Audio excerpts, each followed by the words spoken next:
Reading Pioneers presents by Marc Brown, Arthur's April Fool.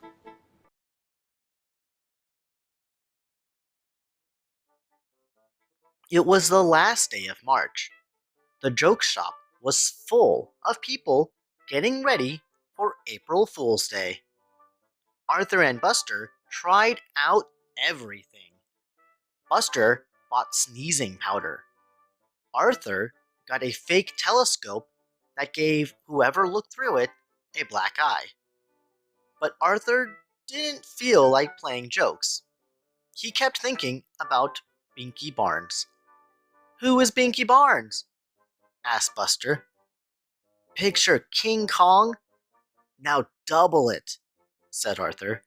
"He keeps threatening to punch me out." The next day, Arthur was practicing his magic tricks with Buster and Francine for the April Fool's assembly. "Hey, Shrimp!" A giant shadow covered them.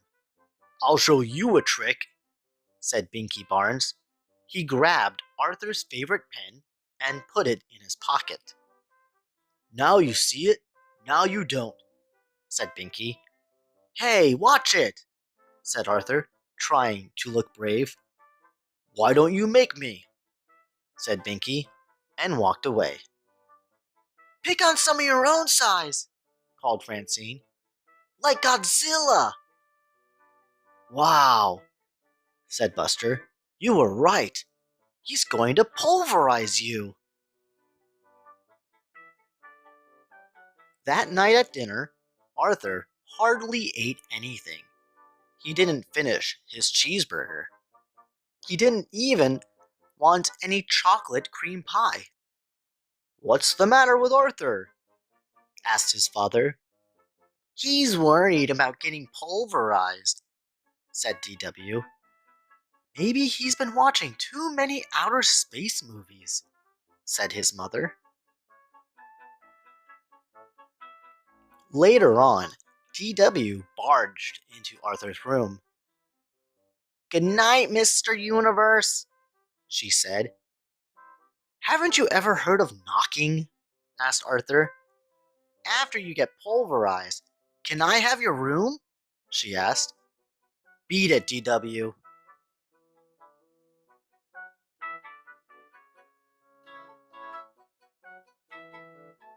When Arthur finally fell asleep, he had nightmares. The next morning, Francine offered Arthur a cookie. "Yuck," said Arthur. "This tastes like soap and toothpaste." "April Fool," laughed Francine. But Arthur was too worried to laugh. "I'll never remember my magic tricks for the assembly," he said. "Calm down," said Buster. "I'll be your assistant. I'll help you if you get stuck." Arthur felt better. He could count on Buster.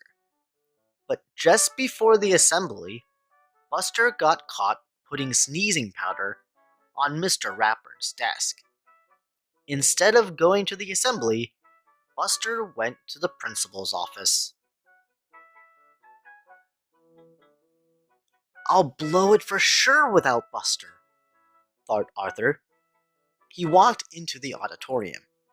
Who was sitting in the front row? Binky Barnes. This was going to be even worse than he thought.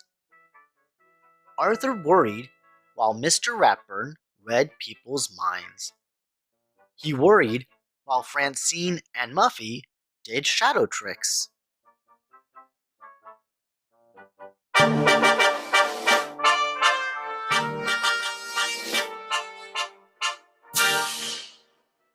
"For my first trick," said Arthur, "I'll need a volunteer." Binky Barnes jumped on the stage. "Surprise! Pipsqueak," he whispered. Arthur gulped.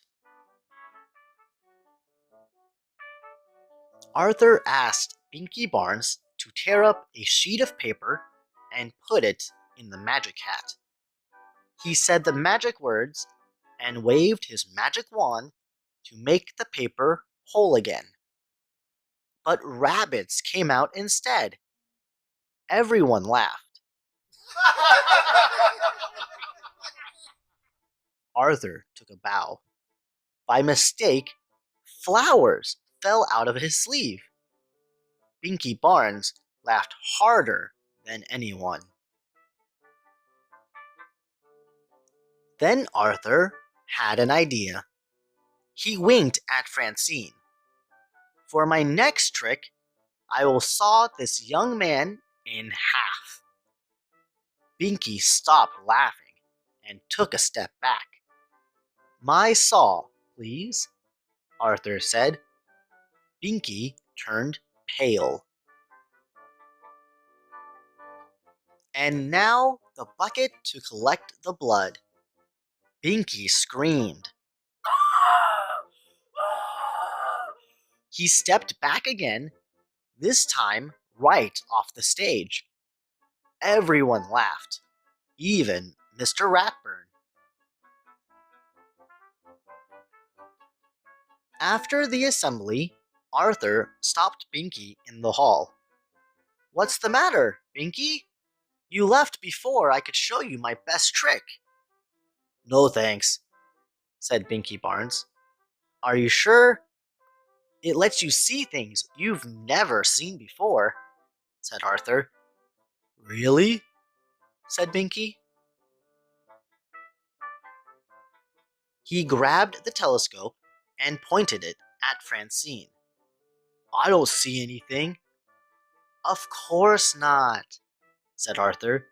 You have to know the secret words. Tell me, said Binky. I can't, Arthur explained. They're so secret, I have to write them down backwards. Do you have a pen? Sure, here, said Binky. Arthur wrote the words. Now go home, hold the paper up to the mirror, and you'll be able to read the secret words. Thanks, Twerp, said Binky as he ran out the door. Boy, that's your best trick yet, said Buster. You didn't get pulverized, and you made Binky Barnes disappear. What did you write? Asked Francine.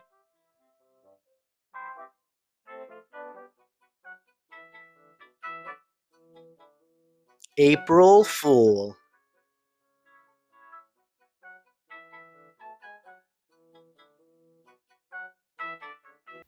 Thank you everyone for joining us today with the story of Arthur's April Fool.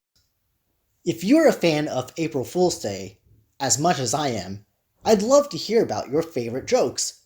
So, comment below your favorite jokes for April Fool's Day. If you like this video, click the thumbs up button and don't forget to also subscribe to this YouTube channel to keep up to date with all future Arthur Adventure stories.